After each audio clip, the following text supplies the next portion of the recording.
नमस्कार दोस्तों, जय हिंद। आज हम चर्चा करेंगे एनटीपीसी सीबीटी 1 और सीबीटी 2 के बारे में।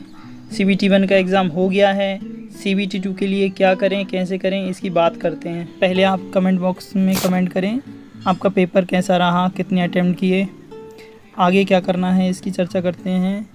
आगे अब आपको हताश नहीं होना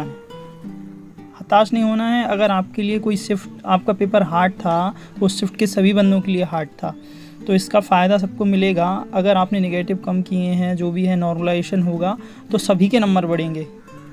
सिर्फ आपके लिए एग्ज़ाम हार्ड नहीं था, अब आपको आगे की तैयारी करना है। अगर आपने एग्ज़ाम अपना 100% दिया है, तो आगे भी आपको ऐसे ही अपनी मेहनत को चालू रखना है। आपको अपनी पढ़ाई बंद नहीं करनी है।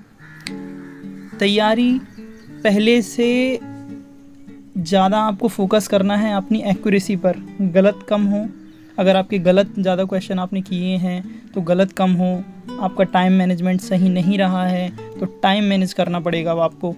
अभी आपका मान लीजिए एग्ज़ाम ठीक गया है और अगर आपका कट ऑफ निकल जाता है, भगवान करे सभी का कट ऑफ क्लियर करें और सभी जो 15 गुना बच्चे हैं उसमें आप जाएँ और सीबीटी 2 दें। सीबीटी 2 देने आप जब जाएंगे तो वहाँ पर आपको रीजनिंग और मैथ्स रीजनिंग के 30 की जगह 35 क्वेश्चन मिलेंगे। जीके जीएस के 40 की जगह आपको 50 क्वेश्चन मिलेंगे। यहाँ आपने 100 क्वेश्चंस अटैम्प्ट किए हैं 90 मिनट में, वहाँ आपको 120 क्वेश्चन 90 मिनट में अटैम्प्ट करने पड़ेंगे। तो इसके लिए आपकी स्पीड का होना बहुत ज़रूरी है। अभी कुछ लोग ऐसे भी रहे जो पेपर की लैंग्वेज में फंस गए। उनने कई सारे बंदों ने तो पेपर पूरा देख ही नहीं पाए, क्वेश्चंस ही पूरे नहीं देख पाए। और कई सारे बंदे ऐसे थे जो 2 बार पेपर देख लिए, पूरा सारे क्वेश्चंस को 2 बार उनने देखा और फिर अटैम्प्ट किया है। तो आपको कोशिश करनी है कि अपनी स्पीड को बढ़ाना है अब। और जो टफ़ क्वेश्चंस हैं, जो डिस्क्रिप्टिव वाले हैं, उनको देखना है आपको। रीजनिंग हो या मैथ्स हो, इनमें जो टफ़ क्वेश्चंस हैं उनको अभी आप सॉल्व कीजिए, उन पे अपनी पकड़ अच्छी कीजिए ताकि आपको आगे चल के कोई दिक्कत ना हो। फिर आप क्या करें कि जीके जीएस जो है उसमें जो टॉपिक का कॉन्सेप्ट है, उन कॉन्सेप्ट्स को क्लियर करें। जो डीप चीज़ें हैं, जैसे किसी को जीआई टैग मिला, किसी चीज़ को जीआई टैग मिला, तो वो कहाँ की है, क्या है उसके बारे में और जो जानकारी है, उन सब चीज़ों को पढ़ें। एग्ज़ाम में क्या पूछ रहा है, यही पूछ रहा है। अगर वो आपसे आर्टिकल 15 भी पूछता है, आर्टिकल 14 भी पूछता है, कुछ भी पूछता है, तो वो क्या करता है, उसको घुमा फिरा के पूछ रहा है, लेंदी कर रहा है।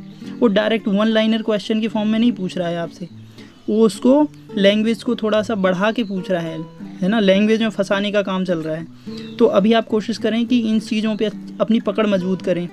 मैथ्स रीजनिंग के टफ़ क्वेश्चंस लगाएं और जीके जीएस में जो डीप चीज़ें हैं, जो डीप नॉलेज है, जो फैक्ट्स हैं, उनको डीप क्लियर करें।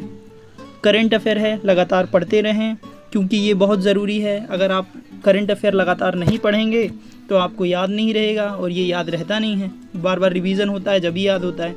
तो अच्छा है कि आप करंट अफेयर रेगुलर रखें और मैथ्स रीजनिंग जीके जीएस इन सब में जो डीप चीज़ें हैं, जो कॉन्सेप्ट्स हैं, वो अपने क्लियर कर लें। और अपनी एक्यूरेसी पर जब टेस्ट लगाएं तो हफ्ते में 2 टेस्ट लगाएं, अपनी एक्यूरेसी को मेंटेन करके रखें। इतना ही कहना है। जय हिंद। इतना ही कहना है। लाइक करें, शेयर करें, सब्सक्राइब करें।